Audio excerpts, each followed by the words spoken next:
那一天加完班，我在小区旁边的小路上捡到了100块钱。这要是10年前，我能把所有朋友喊上，一起出去喝顿大酒。可惜在通货膨胀的今天，100块钱仅够付我刚刚的打车费。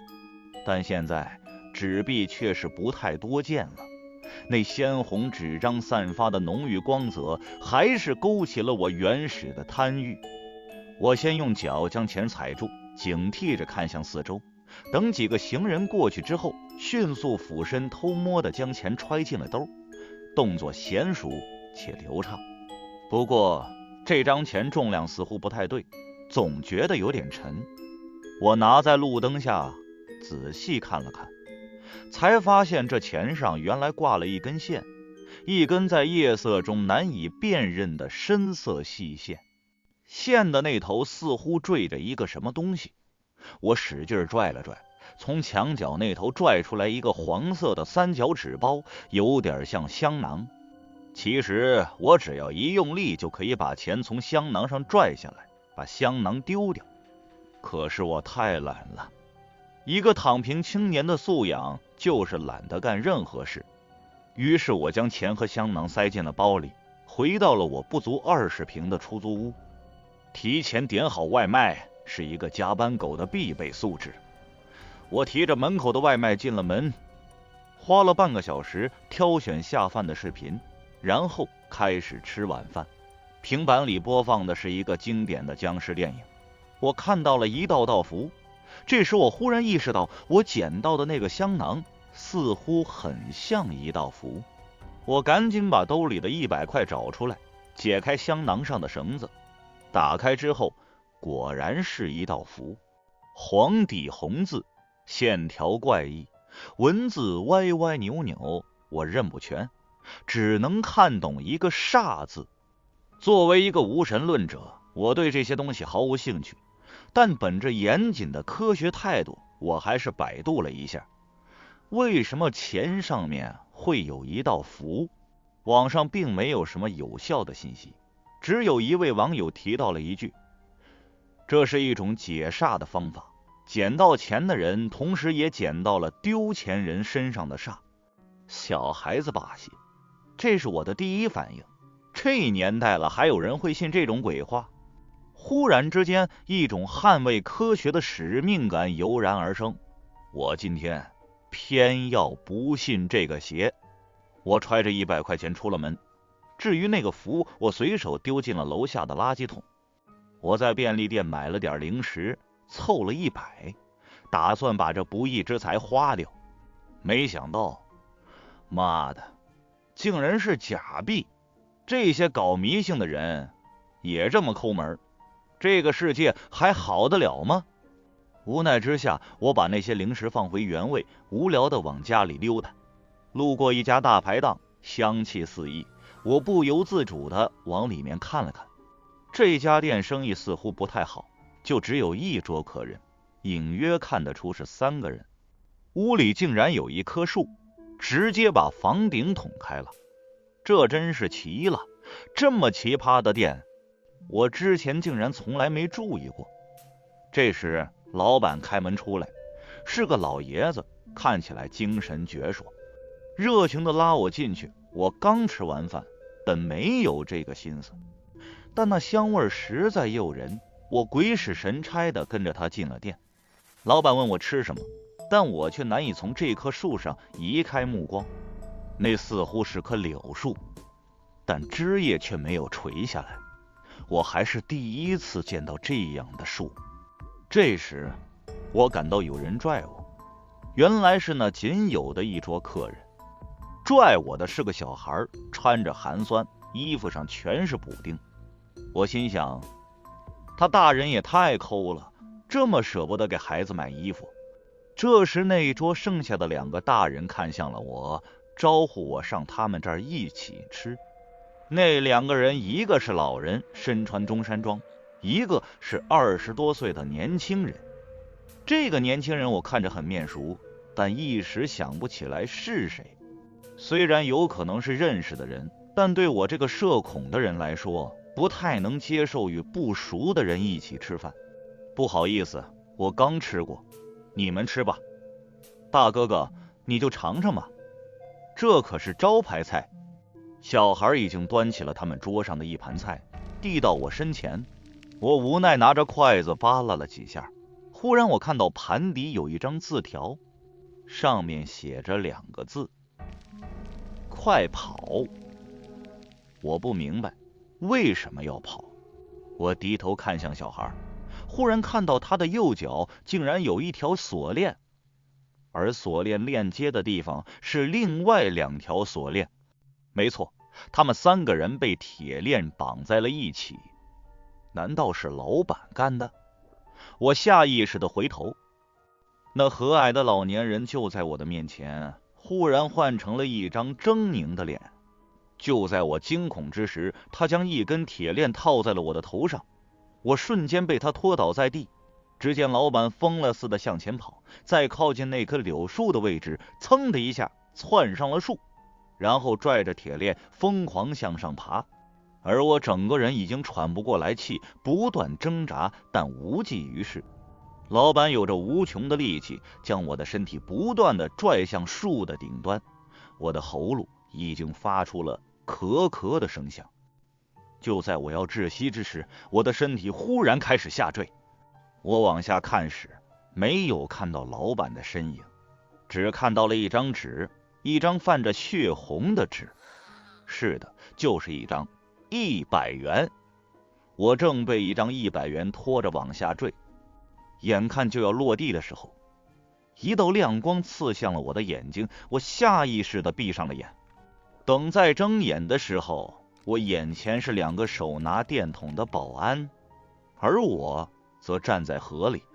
据保安说，我一个人慢慢走向了小河，他们以为我要寻死，所以才上来救我。原来只是一个梦。我下意识地翻找手机，没有找到，兜里只有那张假的100块。不对，不只是假钱，还有那个被我丢掉的符，也好端端地挂在那张假币上。怎么会？我明明丢掉了呀！而更令我惊讶的是，我所处的公园是离我小区30公里的地方。我难不成梦游走了30公里？而当时的时间也已经离我从便利店出来已经过去了5个小时，已经是凌晨4点。太邪门了吧！我忽然想到昨晚网上那人所说的解煞，难道我真的捡到了煞？既然这样，那我就把它再转移给别人买，只要丢出去，有人捡走，我应该就没事了。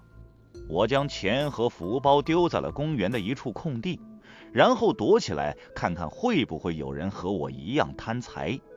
没多久，一个晨练的阿姨走了过来，她远远的就看到了这张100元大钞。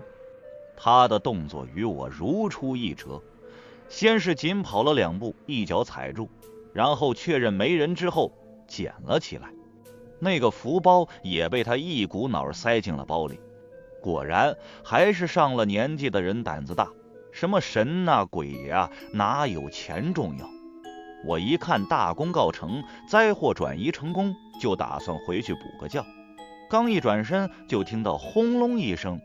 等我再回头的时候，那个阿姨已经倒地不醒了，她的身上压着一棵大树，那棵树结结实实地压住了阿姨。周边晨练的人立刻涌了上去，他们费了半天劲儿挪开了树。阿姨没有死，但已经昏迷不醒。我心想，这符还真灵啊，她刚拿到就遭遇了灾祸，还是这种万年难遇的被树砸倒。我庆幸自己丢掉了符包，躲过一劫。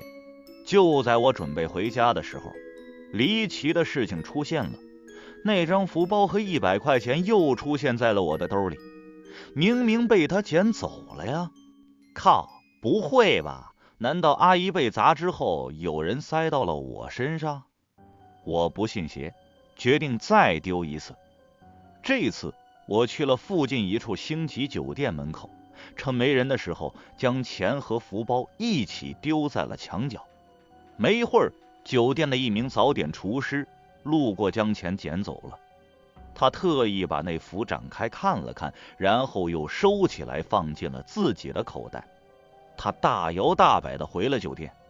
这次我不放心，决定在这里多待一会儿。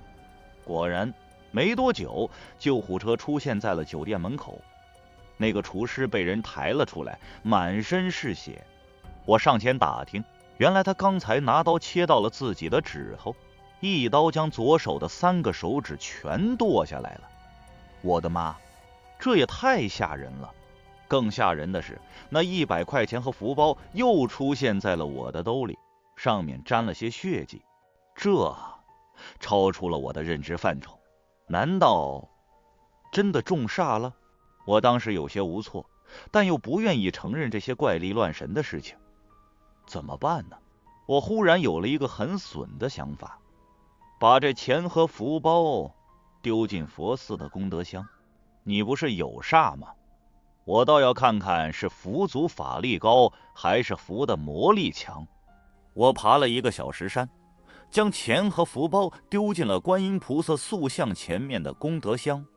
旁边念经的小和尚还说我功德无量，这么早就来捐香火，菩萨一定会保佑我。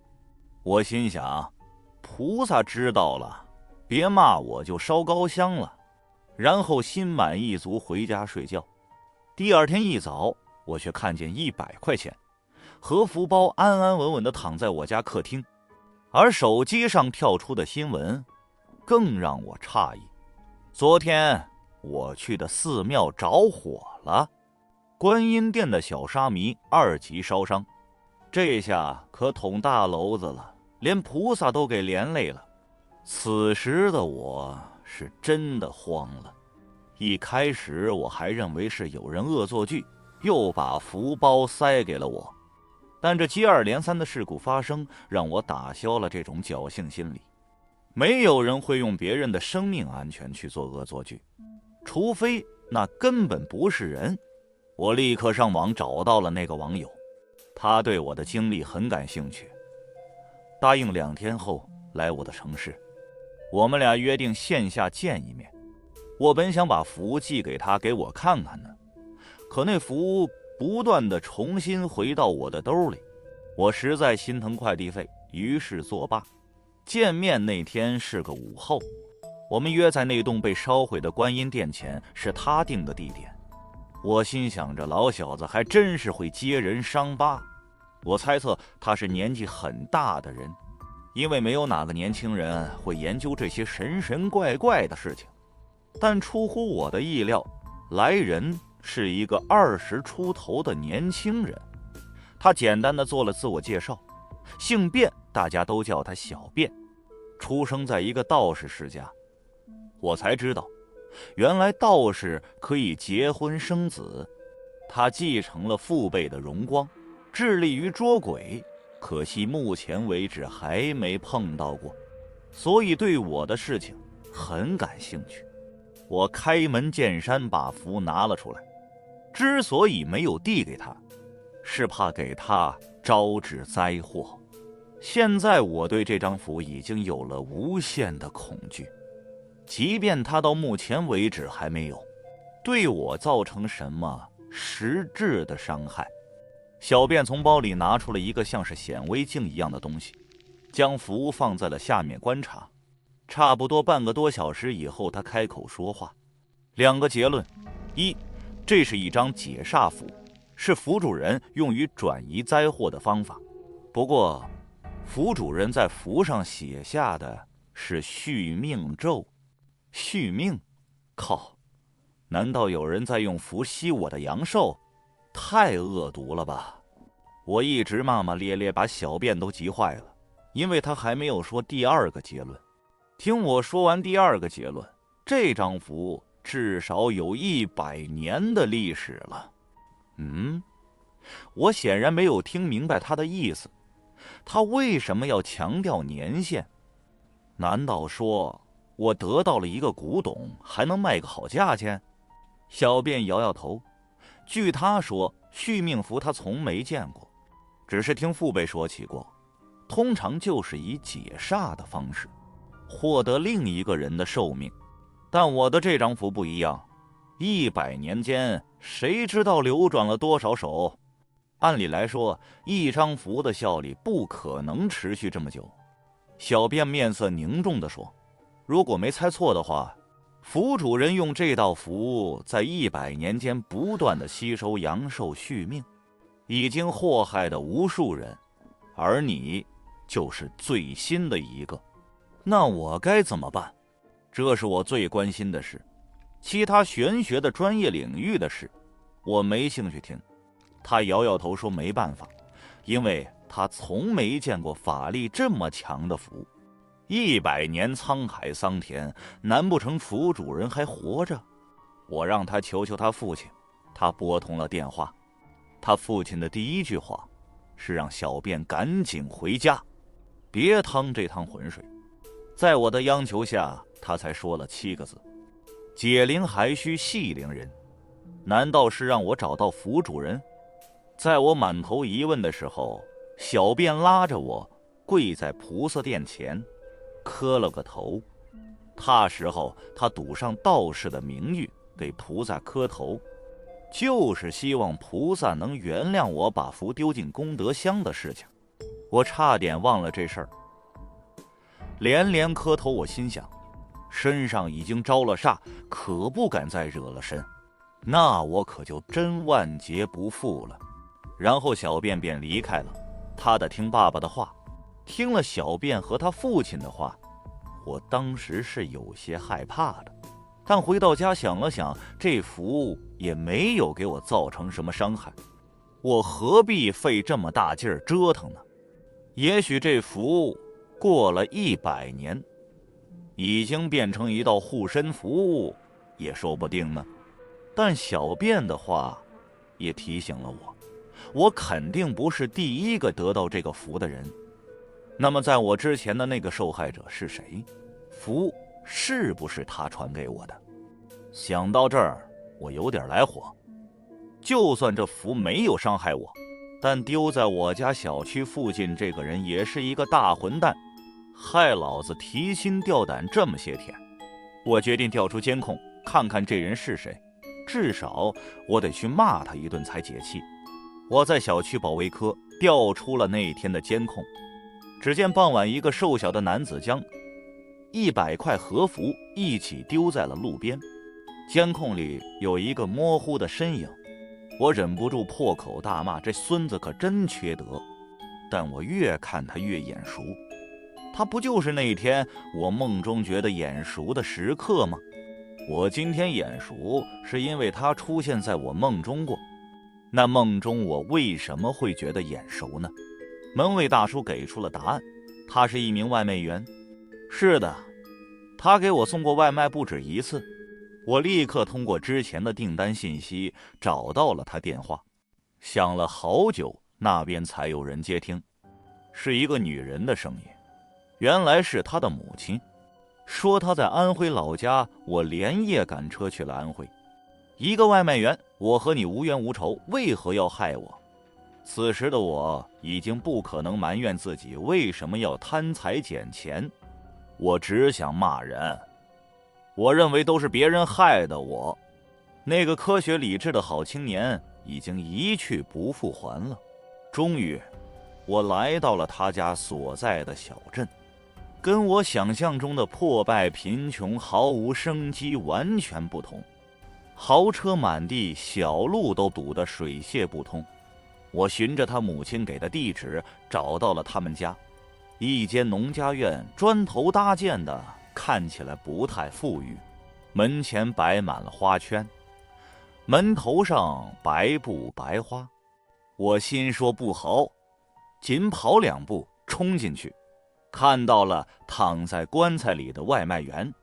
他叫小黄，死的时候只有24岁，据他母亲说是肺癌。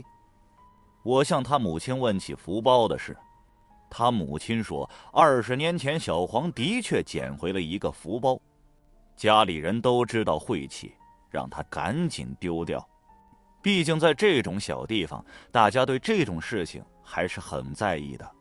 而且这种把戏很常见，通常扔掉就好了。他家人以为小黄把符丢掉了，但现在看起来，这个符包一直跟了他5年，直到前几天才被我捡到，好不容易有线索，又断了。但我还是很缺德的将符包丢进了外卖员的棺材，我实在没办法了。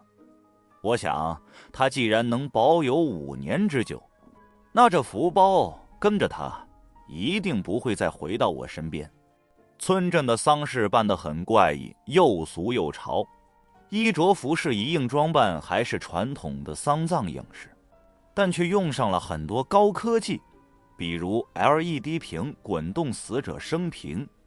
我站在那里看了一会儿小黄的生平，一个24岁的年轻人，能有什么可写呢？上面连小学的小红花都写了一遍。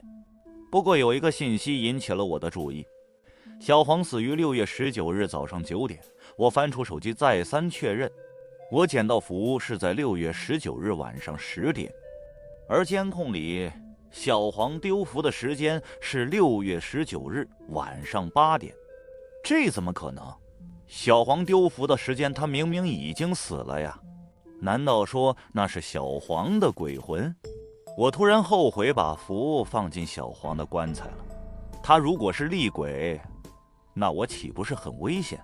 然而棺材已经盖上了，我没办法了。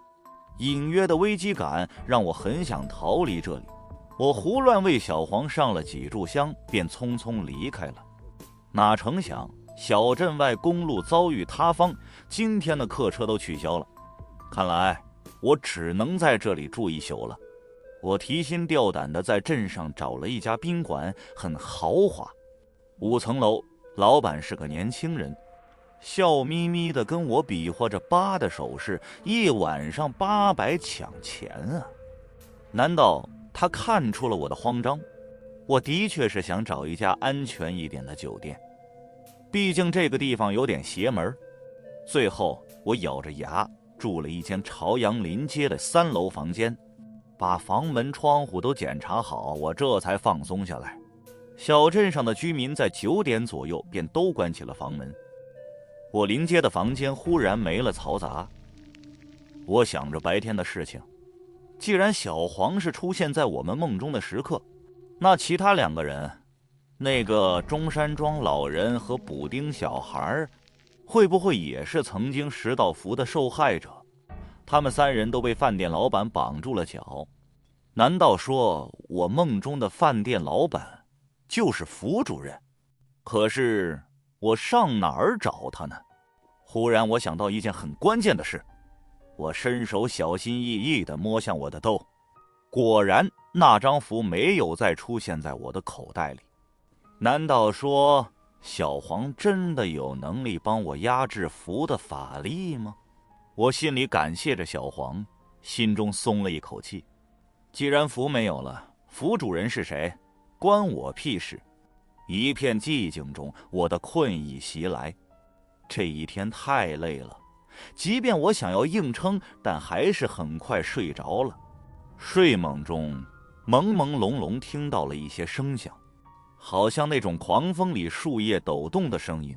忽然一张纸盖在了我的脸上，我猛然惊醒。我顺手一抓，黑暗中无法看清是什么纸，但熟悉的手感让我确信这是一张符。我立刻起身开灯，眼前的景象将我吓得跌倒在床下。一间不大的宾馆里，4堵墙包括地板和天花板都贴满了符纸，本该紧闭的窗户此时已经大开，狂风呼啸，那些符纸随风抖动，黄底红字组成一个巨大的黄墙，强大的威压仿佛要向我砸来，非常恐怖。我噌就从床上起来，夺门想逃，但门被我从里面挂上了链子卡住了，一时打不开。门外忽然响起了激烈的敲门声，我询问却无人回答。屋内的符剧烈抖动着，好似哭声一般。我眼见出门无望，从3楼的窗户翻出，跌落在违建的小房子房顶，夺路而逃。这时，房间里的符纸从墙上脱落，犹如蝗虫群一般穿过窗户向我袭来。小镇半夜，街道空无一人，我喊叫着，无人回应。符纸群卷袭成一团巨大的旋风，呼啸着吞噬着一切。我精疲力尽，显然这次并不是梦。我极度恐惧，脚下被凸起的砖块绊倒。我想，我应该要丧生于此了。看来那道符终究还是给我带来了厄运。此时天却突降大雨，一阵瓢泼似倾盆。我回头去看，那些符纸纷纷落了地，似乎它们并不能抵挡这场大雨。我不敢久留，继续拔腿往前跑。雨势很大，我浑身湿透，慌不择路中，我跑进了田地。两侧是即将要收割的玉米，巨大的杆子遮挡着视线，像拳头般打在我的脸上。也不知道跑了多久，满身泥泞。等到我走出田地的时候，发现这里已经远离了小镇，是一个村落，一片漆黑。我四下张目，没看到符纸追来。此时雨已经小了很多，在泥泞的田垄地里，我看到了一点豆灯，是一个大棚，里面有灯光，应该是看大棚的人。我拖着沉重的双腿，挣扎着到了大棚前。塑料封装下的世界给人一种莫名的安全感。我趴在门口敲门，里面是一个老大爷，脸鬓胡，看起来凶神恶煞。他看到了我，热情地把我让了进去。老大爷并没有看起来那么凶，反而递给我热水，问我因何到此。我编了个瞎话，就说是徒步旅人，突遇大雨，无处躲避。大爷给了我一点吃的。看大棚的屋子通常都很小，这间也不例外。我跟大爷面面相觑，突然有些尴尬。显然大爷也意识到了这点，他主动提出去旁边的大棚去睡，这间就留给我。我感激不尽，我想给他钱，他推说不要，自己拿着衣物去了另一个大棚。惊魂未定的我拍了拍胸脯，努力让自己平静。我摸向口袋，没有摸到符，我松了一口气。淅淅沥沥的雨声营造下的白噪音让我很快再次入睡。一觉醒来的时候已经是清早了，阳光刺眼，让我有了在世为人的感觉。我看老人不在，但桌上却摆好了早饭，心中忽然有一丝酸楚。最近的遭遇让我筋疲力尽，没想到雨夜遇到的老农却如此热心。我喝掉了粥，打算离开，但老农如此厚意，我得报答。我从包里翻找现金，想留点钱感谢一下老农，但下一刻我的手便停住了，因为我又摸到了那个熟悉的纸张，那张倒霉的解煞符。可我明明放进外卖员的棺材了呀！天哪！我彻底崩溃了，为什么就是扔不掉呢？就在我惊讶之时，我发现门外有个人影。老人家，是你吗？外面的人也不说话，接着便传来哐当哐当的声音。我凑进去看，外面正是老农。他拿着木板，正在将大棚唯一的出口钉死。你干什么？续命。他嘴里平淡的两个字，让我顿时如雷击一般。正在当场，他不会就是符主人吧？我仔细盯着他的面容，回想那天梦里见到的饭店老板。是了，那个老板没有胡子，但如果加上胡子，似乎和老农就是一个人。就在我回想之时，我发现门缝里有水泥流入，他这是要把我封死在这里。这时老农在外面又说话了：对不起，以后的日子就委屈你在这里生活了。我不明白以后是多久，他却说一辈子，直到我死。此时我已经完全绝望。偏僻的村子，远离城镇的院子，我是逃不出去了。可这一切究竟是为什么？老农没有回答，看着封得严严实实的门，他放下了手中的工具，点了一支烟枪，然后往田野深处走去。那之后每日里他都会准时送来3餐。我感觉自己就像被关在西湖牢底的令狐冲，好吃好喝却没有自由。更可怕的是，这种生活将持续一辈子。对我这种在上海打拼的年轻人来说，生活的压力早已让我透不过来气。我曾无数次幻想能有一个衣来伸手，饭来张口，不用干活，吃饱喝足的生活。现在似乎就已经是了，但我却丝毫没有开心，反而越发的想要出去。原来自由才是这个世上最宝贵的东西。我现在极度渴望，我到现在还不知道续命的真正含义，但通过小黄年纪轻轻就得肺癌这事儿，我猜测这道符的作用就是将我的阳寿转移给老农。那是不是我绝食而亡就可以了呢？但显然我并不想这样。我是一个废物，一个只想苟且偷生的废物。于是我每顿饭都吃得饱饱的。往后的事走一步看一步吧。大概过了3天，那天夜里，老农将我吃好的晚饭端走，一个人坐在远处抽烟。军级的乌云遮蔽了月亮，大棚里的豆灯仅能照亮我身前的地方。忽然一阵风，平地荡起，小黄出现在我眼前。你是人是鬼？我惊慌地问道。别怕，我生前是好人，此刻自然是好鬼，我来救你。可是这屋子已经被老农弄得风雨不透，怎么逃？我小心翼翼地问他，是否也能将我直接带走？他摇了摇头。人鬼殊途，我要走，只能用人的方法。他见我非常疑惑，用手指了指地面。我明白他的意思，挖洞出去。好在屋子里农具还不少，这也是老农疏忽的地方。在小黄灵力的帮助下，我很快从地面挖到了墙根，从墙外溜了出去。老农并不在外面，所以我俩逃得还算顺利。小黄将我引至2公里以外的一片山坡，我看得出这里是一片坟地，密密麻麻的墓碑在夜幕中透着阴森。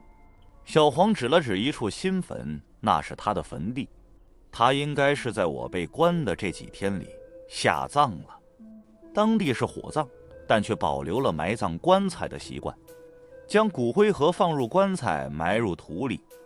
小黄坟墓的后面是一株柳树，这株柳树的枝叶没有垂下，很像我梦中的那棵树。小黄见没有了危险，向远处挥了挥手。我看到山坡下2个人影，不对，是鬼影当到这里。一个穿着中山装的老者，一个补丁男孩。至此，我梦中的3名食客到齐了。补丁男孩叫大宝，山西大同的乞丐，生于1916年，死于1931年，活了15岁。1921年在大同城捡到了符，是第一个捡到的受害人。老者叫胡一文，生于1911年，死于1991年，武汉商人。1931年经过大同捡到了符，带回了武汉，是第2个捡到的受害人。小黄是第3个，而我是第4个，跨度正好是100年。小黄看我还是疑惑，解释道：老农叫韩冬雨，是一个恶道，他利用解煞符为他自己续命，吸收我们的阳寿。如果不除掉他，你的下场和我一样，活不了几年了。那怎么才能除掉它？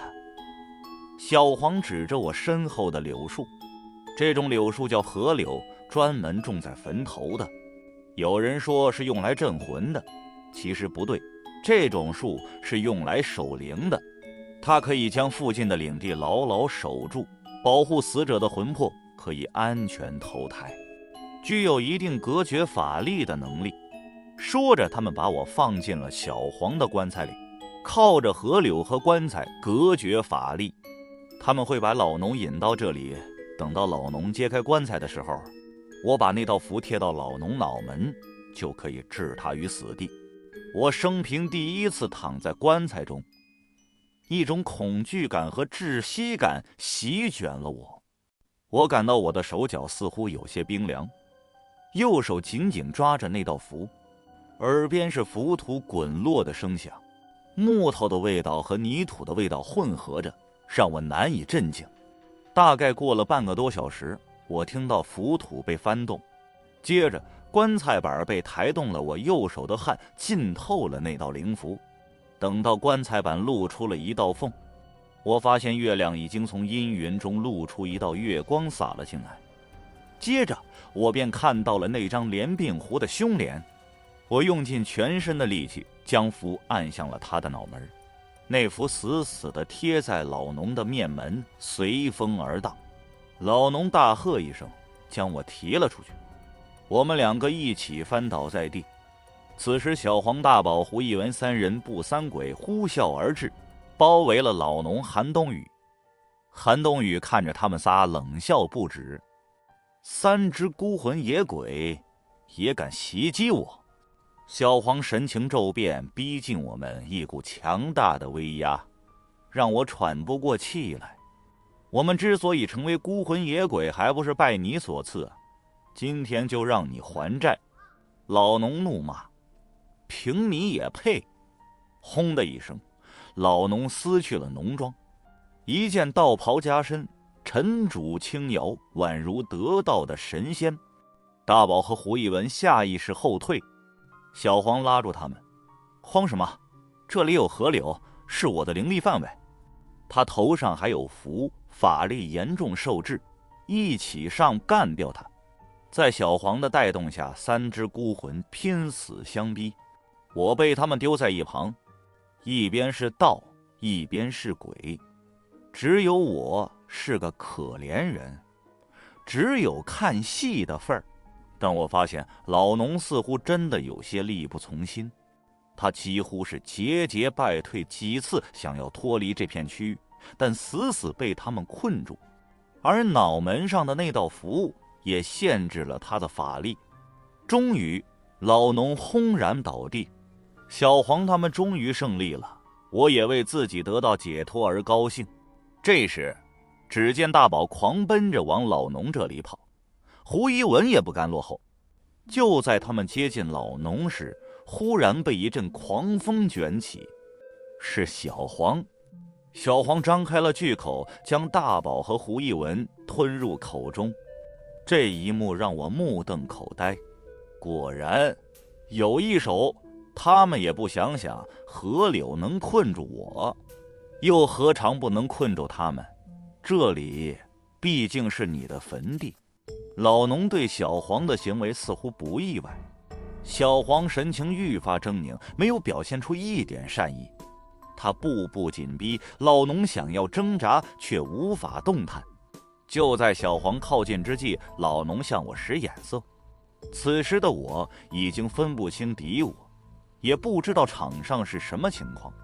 我狠下心，将老农头上的符取下。老农将我重重抛出。小黄一看情况不妙，想要回身，已经晚了一步。老农身体迸发出巨大的能量，笼罩了小黄。二人在一团火光中消失不见。共生解除，这是云层中淡淡传出的几个字，是老农所说。老农竟然救了我此时的坟地里，只剩我一人，那道符物留在了我手中。就在我纳闷之际，我看到了小便的身影。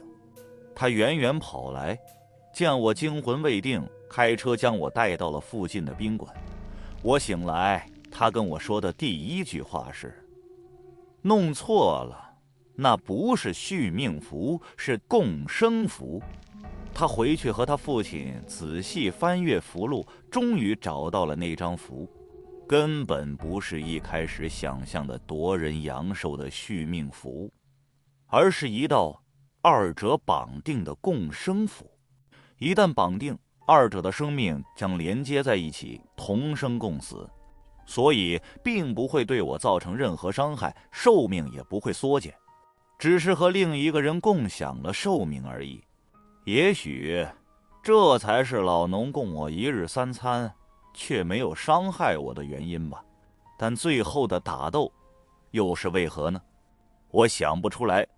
无聊之际，打开了那一道一切根源的符，发现上面的字迹已经不见了，只有一段声音传出，是老农的声音。我叫韩冬雨，山西临汾人，出生于光绪26年，也就是公历1900年，今年121岁。他一个山西人，为什么会躲在安徽？又为什么会害为一个在上海打拼的打工人呢？接下来这道声音说起了100年前的故事。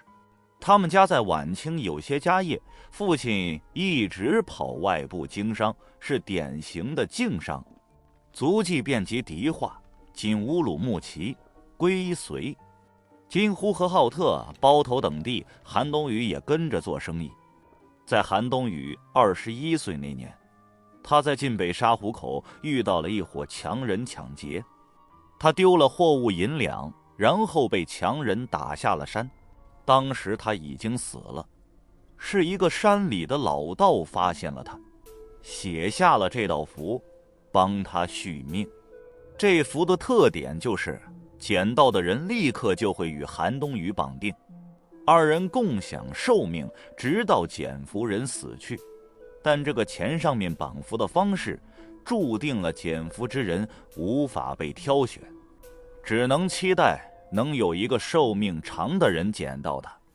第一个人是大宝捡到符的时候只有5岁，韩冬雨真的活了过来，但老道没让他回家，而是收他为徒。为了随时注意自己的寿命情况，韩冬雨不得不偷偷监视那个孩子的生活。可惜这个孩子家境贫寒，在15岁的时候患病去世了。但这时韩冬雨已经有了通灵的能力，他奴役了小男孩的魂魄，唆使他将符再次丢了出去。这道符如果想要延续，必须由持符人亲自去丢。接下来捡到的是一个商人胡一文，他从山西回到了老家湖北，韩冬雨无奈只能跟着去了湖北。好在这人活得长久，韩冬雨在湖北一待就是60年。1991年，湖北那人重病，在运往北京的过程中，途经安徽时去世。韩冬雨无奈只能控制他的魂魄，在安徽再次丢掉符。这次捡到的就是小黄，韩冬雨便在安徽再次扎根。那之后的事情我就知道了。小黄死亡的时候，韩冬雨奴役小黄魂魄，再次丢掉符纸，而我成了第4个倒霉蛋。这个符很邪门的地方在于，一旦你捡到，那就会绑定，只要你的寿数没到，无论你怎么扔都不可能扔掉。所以晨练、阿姨、厨师以及小沙弥都被我连累了。小黄也是多次扔不掉，才无奈一直带着，但他却慢慢查到了一些关于这个符的情况，并且找到了大宝和胡一文的魂魄，他们也想要还阳，唯一的寄托就是那张符。他们需要干掉韩冬雨，然后让自己的魂魄与灵符绑定，才有机会复生。于是接下来的事情都是小黄为首的3只鬼魂所为，他们制造梦境，让我猜测老农是奴役他们的罪魁。接着一步步把我引到安徽，再把我从宾馆赶出，让我与老农相见。因为我是现在唯一可以使用这道符的人，转嫁符主人必须将符贴到他的面门。于是韩冬雨被击败后，大宝和胡一文都迫不及待地想要那道符。可惜小黄早已打好了算盘，他们本来就是牺牲品，但他没想到最后时刻我选择了帮助老农，而老农也将符文上的咒语解除了。此时的我已经是自由身了。老农说了一句让我很有触动的话：死非我所愿，生亦非我所愿，漫长的100年，我只是盯着共生者的寿命，却没有一天是为自己而活。纵然我121岁，但其实我在21岁那年就死了。是啊，莫名其妙被杀，莫名其妙被复活，被动着接受一个不死的寿命，却忘了活着的意义。小便想要那道符回去研究，我没有给他。我知道这4个人的人生都灌注在这道符中了，我得替他们好好活着。生活的意义远比活得长久要重要的多。